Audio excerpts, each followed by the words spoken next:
अल्प विराम, अल्प विराम को इंग्लिश में कॉमा कहते हैं।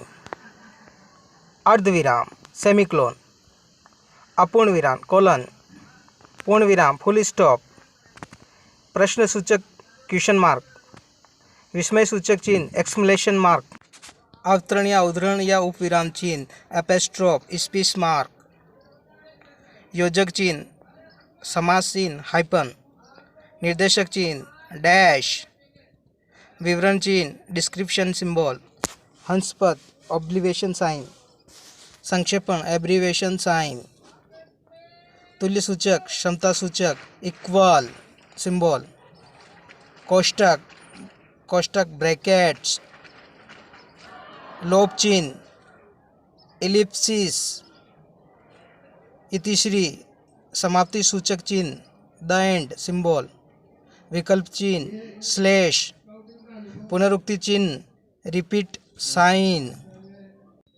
संकेत चिन्ह एस्ट्रिक्स सिंबल। पूर्ण विराम, हम बोलते समय वाक्य खत्म होने के बाद विराम देते हैं।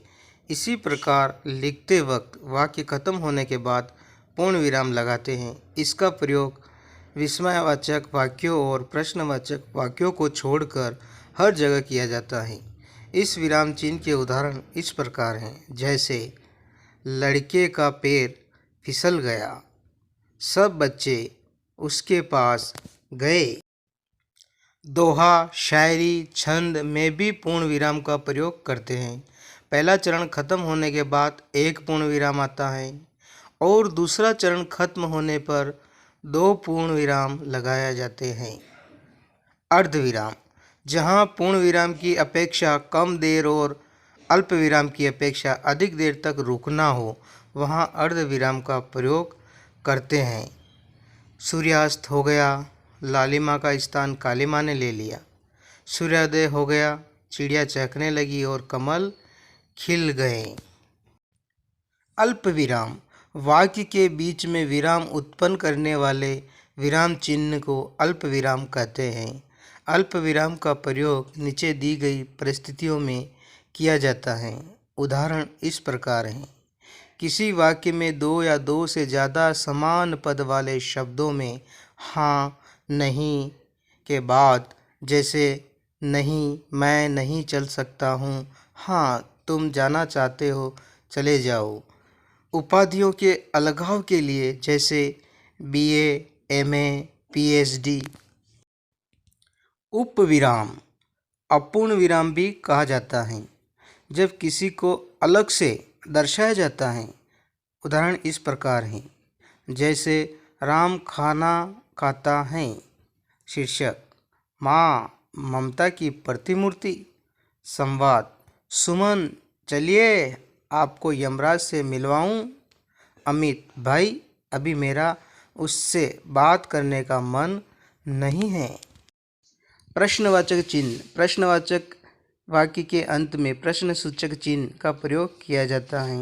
वाक्य में प्रश्नवाचक शब्दों कब, कहाँ, कैसे, क्यों, कब आदि के साथ, जैसे क्या आप जा रही हैं, आपने उसे क्यों बुलाया, व्यंग्यात्मक भाव प्रकट करने के लिए भी सामान्य कथन के बाद, जैसे उसके जैसा शरीफ आज तक पैदा नहीं हुआ है। योजक चिन्ह, दो शब्दों में परस्पर संबंध स्पष्ट करने के लिए तथा उन्हें जोड़कर लिखने के लिए योजक चिन्ह का प्रयोग किया जाता है। उदाहरण इस प्रकार है। तत्पुरुष और द्वंद्व समास दोनों पदों के बीच में गीता, संगीता, माता पिता, खरा खोटा, मध्य के अर्थ में काल का हावड़ा मेल, तुलना सूचक सा, सी, से के पहले तुम सा, मीरा सी भक्त, विभिन्न शब्द युग्मों भीड़भाड़, डरवर, पानी मानी। कोष्टक चिन्ह, वाक्य के बीच में आए शब्दों अथवा पदों का अर्थ स्पष्ट करने के लिए कोष्टक का प्रयोग किया जाता है। अर्थात कोष्टक चिन्ह का प्रयोग अर्थ को और अधिक स्पष्ट करने के लिए शब्द अथवा वाक्यांश को कोष्टक के अंदर लिखकर किया जाता है। उदाहरण इस प्रकार हैं, जैसे दशहरे के अवसर पर दशानन यानी रावण का वध होता है। लता मंगेशकर भारत की कोकिला, कोकिला मानी मीठा गाने वाली। अवतरण या उद्धरण चिन्ह, किसी महान पुरुष द्वारा कही गई बात को उद्धरण करने या किसी वाक्य के खास शब्द पर जोर देने के लिए अवतरण चिन्ह का प्रयोग किया जाता है। उदाहरण इस प्रकार हैं, जैसे महावीर ने कहा अहिंसा परमो धर्म, गांधी ने कहा हमेशा सत्य बोलो।